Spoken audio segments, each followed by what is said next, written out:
All right.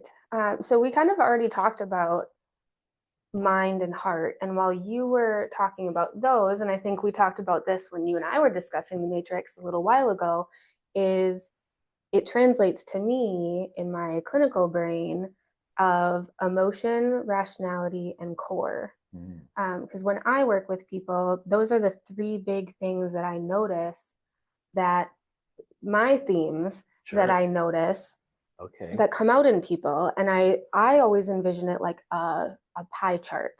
Okay. um, each piece is going to help make up your whole person, but they need to be in balance.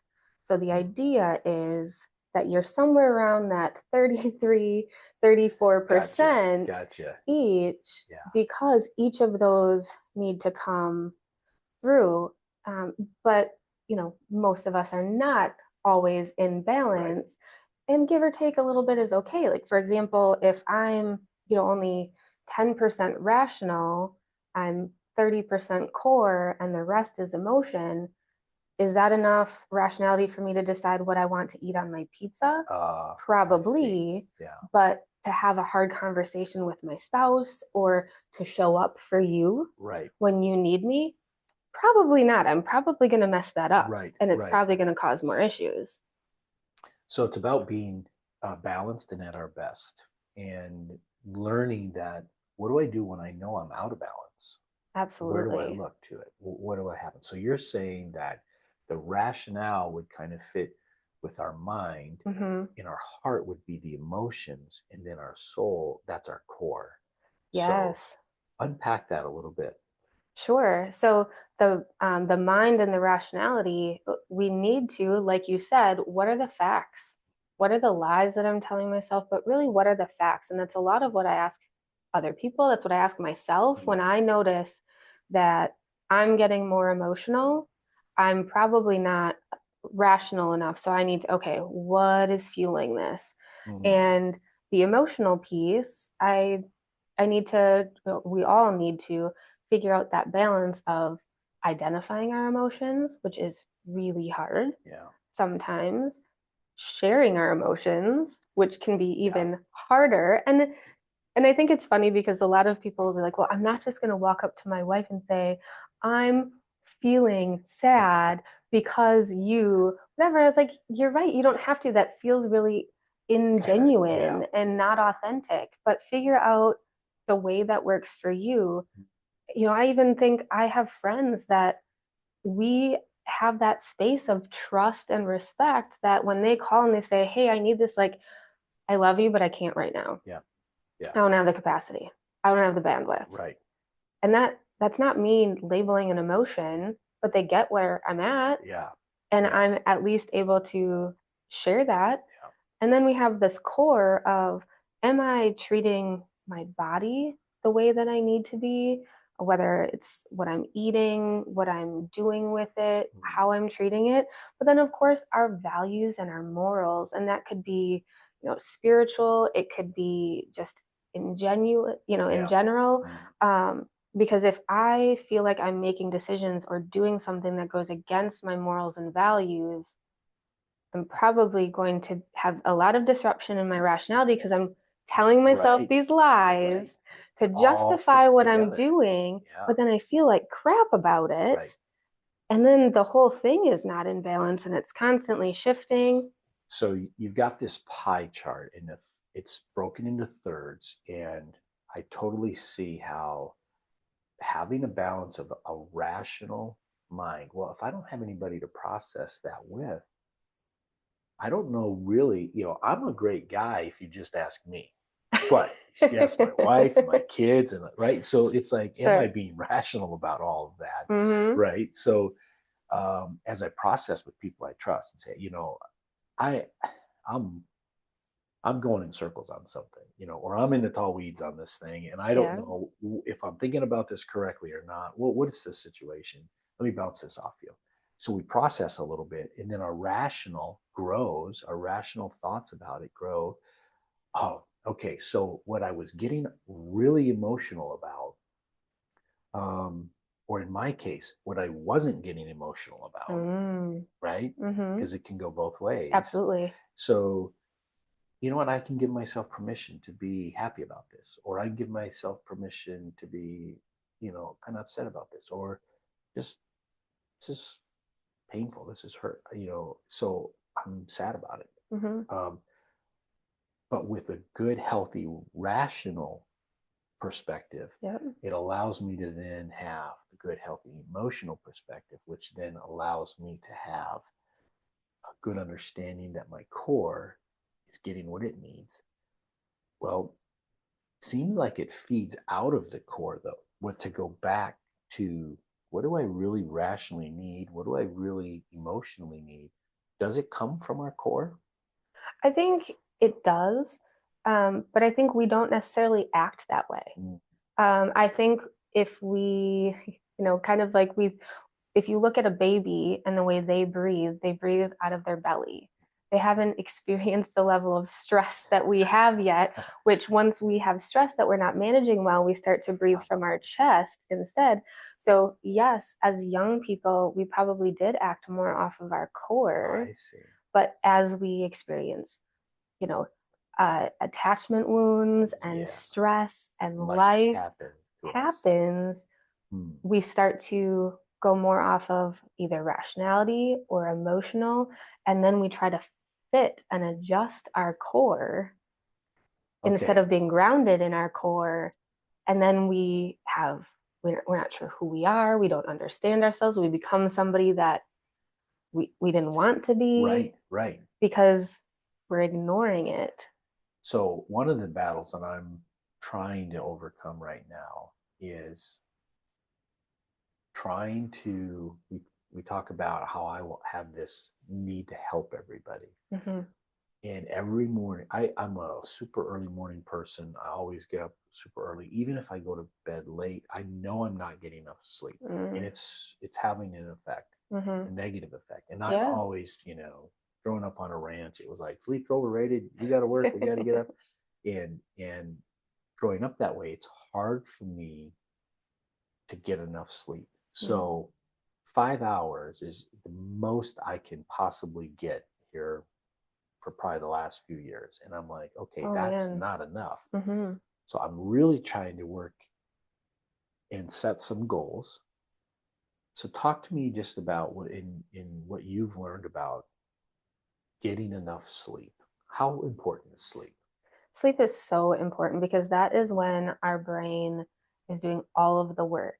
Mm-hmm. Your brain is right the powerhouse, the command center Yeah. of your body, and all of your experiences throughout the entire day just come as little files.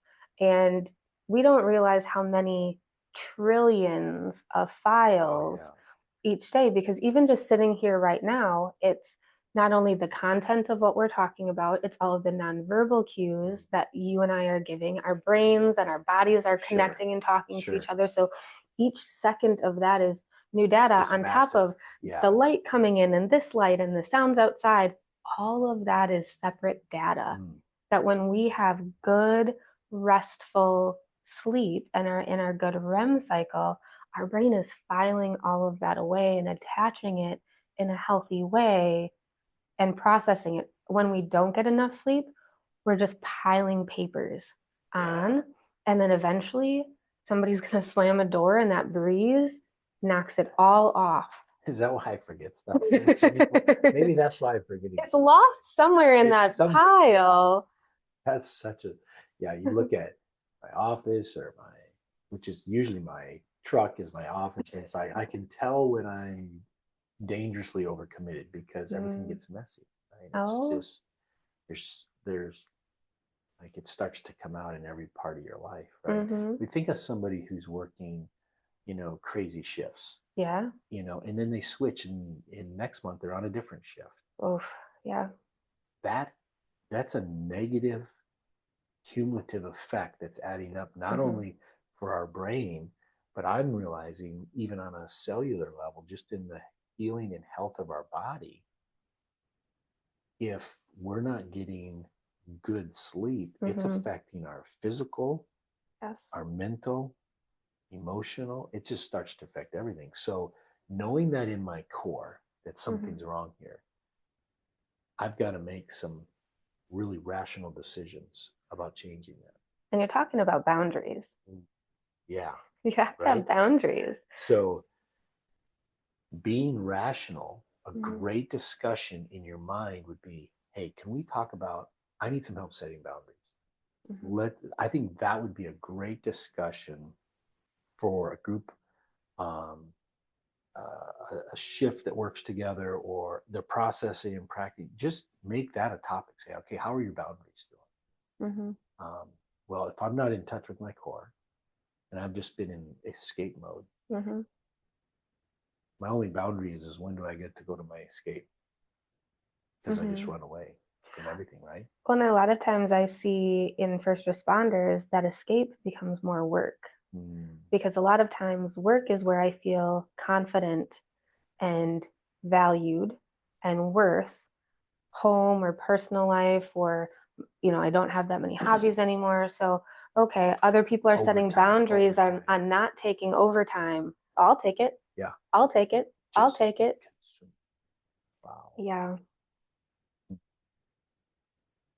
Yeah, I think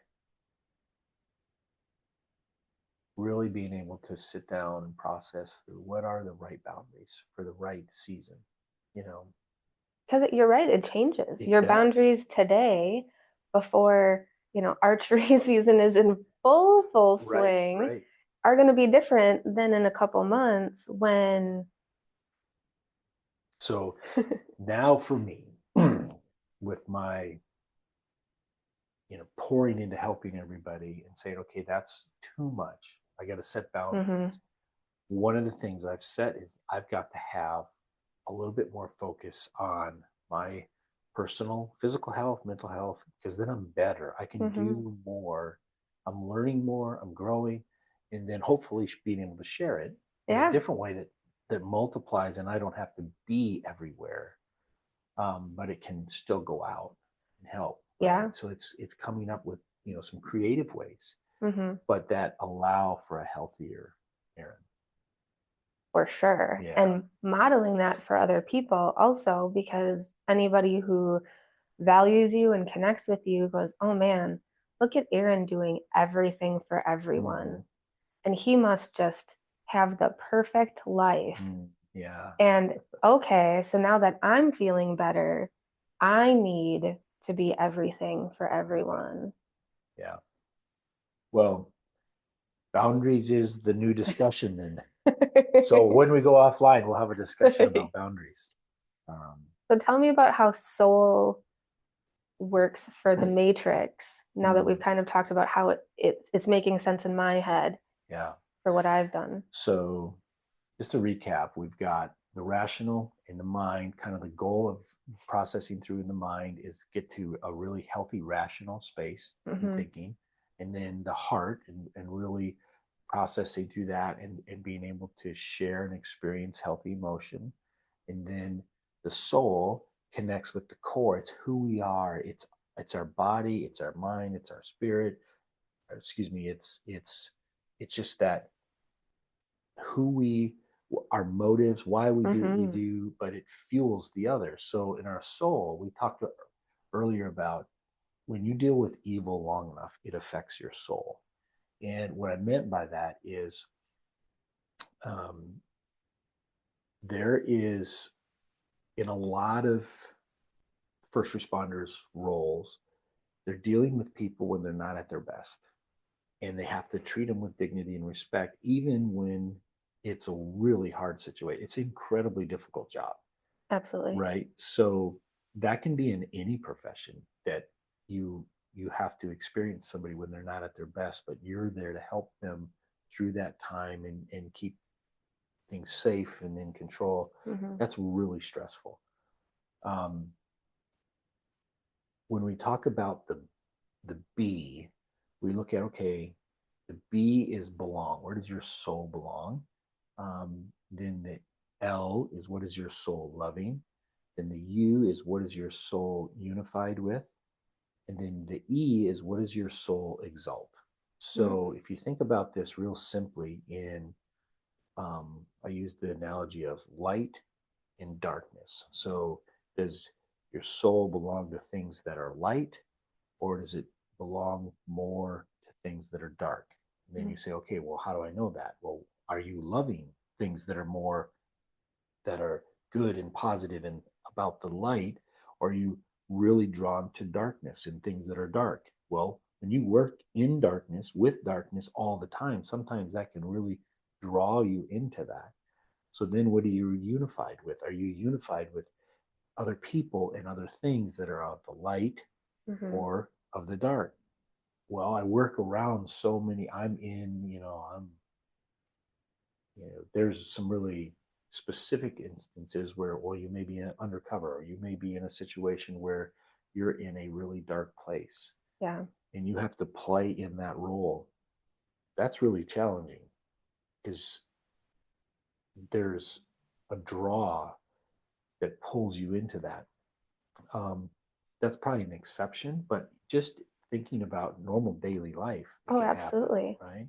So then what are you exalting? Well, if you're lifting up the things that are light, um, that are of the light and positive and good, or are you really just being extremely cynical and dark? Well, in that world, that kind of humor is pretty prevalent, Right. right? And I get it because most people don't live in that world, but I think you've got to be careful how far you go down that road because you begin to Absolutely. lose yourself.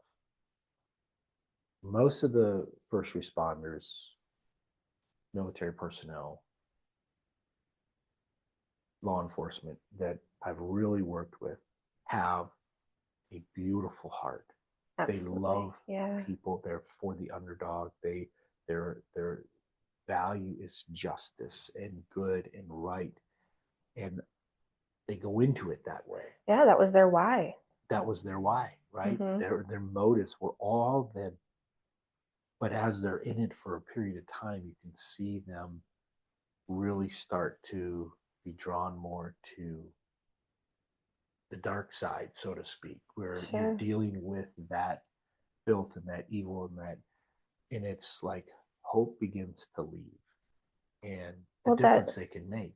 Yeah, Well, either way, lightness and darkness, either one that we surround ourselves with is contagious. that's a Our great point. our Yeah, brains love patterns. So yeah. there's this physiological piece to it that what we surround ourselves or expose ourselves to over and over again is what our brains start to seek out Hmm, because that feels normal and it feels we want consistency. I see. But the other piece, I mean, think about if you go to work with, a group of people, you're on the same shift, and one person consistently comes in a Hmm, piss poor mood. yeah, Well, it gets contagious. yeah. Then you start to hear that, and then everyone starts to feel that.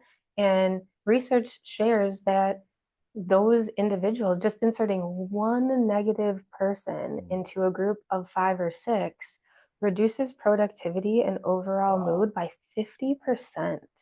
wow, That's that's a lot. huge. So one person can Hmm. shift the entire thing. And there's a lot of different factors that Wow, go into it, but we have to be so grounded in our soul and our core to yeah, counteract that and try to bring them to that light side. yeah.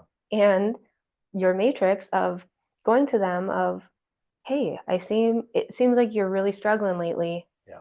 What are the barriers? What's going on? What? Yeah. Right? So you have a way now to talk through it and Yeah, say, boy, well, you can imagine somebody dealing with a real, painful situation. It's yeah, a genuine barrier, but absolutely. then they don't have all the facts, but they've built this huge story around it. Hmm. And there's some lies in there that they believe that feel true, but they aren't true. Yeah. Well, that's totally understandable why they're in a piss poor mood and why they're bringing everybody down and making everything, it's that whole, well, this just sucks, so embrace the suck. Well, yeah, there's a lot of really hard things and having a balance for that and say, okay, this is going to be tough, but Hmm. we're going to get through this together. It's a different way to look at it that says we're going to rise above. Yeah. And I think that's the biggest thing of having a positive engine that says, am I doing the things that are going to help me to rise above? Or am I just throwing up my hands and saying, this is all just a crapshoot? But I think that's what's hard is when it's exhausting Mm. to be in that escape, and it's exhausting to feel unheard and misunderstood. So Yeah. then to say, you need to get back to your core and Yeah. you need to do the things that bring you joy, man, that sounds like more work. I don't have any energy Yeah. for that. Yeah. I'm exhausted for it. So that creates this cycle of just kind of going through the motions, and I'm just Mm-hmm. putting in my time. Mm-hmm. Kind of easy to see how we get there. Yeah. Yeah. Mm. Yeah. So finding balance in rationally thinking about things, healthy emotion, because if you're exhausted and your rationale is just like, screw it, I'm just going to put in the time, now you're emotionally numb. Mm-hmm. You turn them off, Absolutely. right? So everybody around you pays the price for that. Yeah. So is that just a way of coping with that career, that role, that place in life, to just say, well, this is just how we get through it. Suck it up. I hear so many people say, I'll just deal with it when I'm retired. Yeah. I'll just deal with it when I'm retired. Mm. And the sad part is, we don't really get to control as much as we want to. We don't get to control when our brain and our body says, this is enough. Yeah. Um, you know, it's like we have all these tabs open of all these things that we haven't addressed, right? They just stay open, or this app that just keeps running.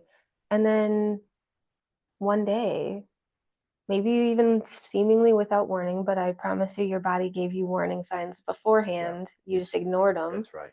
Um, it can be crippling. And Mm. that's where we maybe make really unhealthy decisions.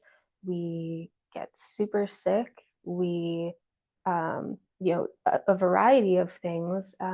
One example, somebody that I worked with a long time ago, he went through some crazy, horrific things over deployment and got out, felt like he was solid, didn't really think anything of it, got a job, got married, had a baby. Mm. And his body and his brain said, your life is so good right now. Let's deal with all the crap that you ignored from before. All of a sudden, he can't sleep. He's having flashbacks. Yeah. He's, walking into rooms feeling, that Yeah. he's not there. And he's like, I don't get it. I was so good. So because his life stage changed, Yeah. his body said, oh, wait, you've been hiding all this stuff. And now here it starts to come out. Yeah. So you think about, I'll deal with it when I retire. And then you look at the life expectancy after retirement Yes. is tragically low. Correct. So obviously that's not the best time to deal with it, right? Right. That's what Absolutely, we're it's learning. That's not. what the facts say. Mhm. So Absolutely. if we could have a healthy place, proactively begin to step in and say, okay, what can I do now? Yeah. And because there's new young people coming in that are watching that. You may be in a Mhm. situation where you're leading, or you may be brand new, and you say, I need a plan going in because I don't want to turn into that guy, Oh, right? absolutely. Or maybe my dad was a cop, and I know the price he paid. I Yeah. think some of that can almost be, I'm going to pay that price too, and I'm just going to be a martyr like he was a martyr. Mm, Don't think that that's the right approach either. I agree. Continuing the cycle is we're not learning from history, right? Right? Then we're not learning and growing. But what I love about your matrix is that it's easy talking points because everybody that hopefully is watching or listening to this has somebody in their life that they have a good relationship with, whether it's the people that you work on shift with, it's the people in your household, it's, your best friend, whomever, having these conversations, they don't have to be awkward. They Yeah. can be natural and Yeah. embedding these conversations, these meaningful, mutually caring Yeah. conversations. I mean, think of how many times we ask somebody, "How are you?" Yeah. And we don't even really listen for the I answer. I just it almost triggers me when someone says, "Are you okay? How you doing?" And I'm like, I don't know if I'm at a space where I trust you enough or even know how to process through this. That's part of why we want to, we just felt like gotta have a tool where I can Yeah, say, you know what, I've got a barrier. Now I know where to go with. So my wife is a perfect example of just being able to talk with her when she asked me, "Are you okay?" It used to just be like, because I didn't know how to talk about it. I was mhm. obviously not okay. She wouldn't have asked me that, Right. but I didn't know how to get into it Mhm, because I was always just taught, hey, rub some dirt on it, get back on the horse, get mhm. tough, and that's the tools that I were given was given, and it it kept me from getting better. So the whole point of this is to be able to rise above and Absolutely. to grow. Because if we don't grow, we go by the wayside. Mhm. And what you're talking about is shame. Mm. I'm not good enough. The idea of getting on your horse. I mean, there are men that are taught you better die on that horse in battle Yeah, than fall off. then fall off. Yeah, And yeah, I can't imagine that amount of pressure yeah. at all. Women get that in a different way, for sure. I mean, but what pressure to have, and some Mhm.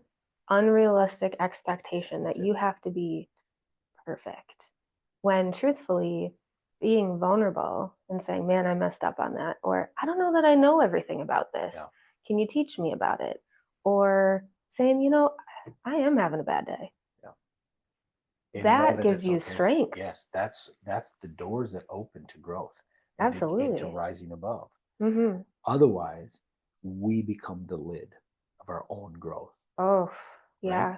We just What a good steal it. metaphor. Yeah, Hmm. we're done. We don't grow. So I dig my heels in and I say, I'm gonna go down with this. Hmm. It's like, wait a minute. So your spouse, your kids, that's what you're going to model for them. Hmm. That's what I see now is I was so critical, so much pressure put on my kids. And now that I'm learning and growing, I'm like, I had to go apologize to them. I'm sorry. That's just tools we're going to do it differently now. Hmm. So forgive me for all that. And let's have here's some tools I'm learning. Let's talk about this. So now we're just entering that practice stage where we're the more we practice it, Hmm. you know what? Easier it gets. The easier it gets and the more productive it is. And they're rising above. And that's really cool. You make Yeah. the people around you better when you're willing to grow. And isn't that what we all want as parents, Yeah. especially, Yeah. is for our kids to have it better than we, right? Yeah. And, you know, like you said, the tools that we were given and taught are the ones that we come to the table with. And Yeah. sometimes that perpetuates it, or sometimes we come with the opposite. But, if you're in a leading position at your agency or your organization, it's the same thing, right? Absolutely. I'm just trying to teach the people coming behind me to grow and do more, do better, Yeah. learn from my mistakes, and Rise above. Yeah. absolutely. So next time we talk, I want to unpack um, the Centershot Blue bow. So it tells a Mm, story, hmm. and it kind of um, really starts to give us some permission. And so next time, Yeah, I'll bring the bow and we'll talk about it. perfect. Sounds Awesome, good. great.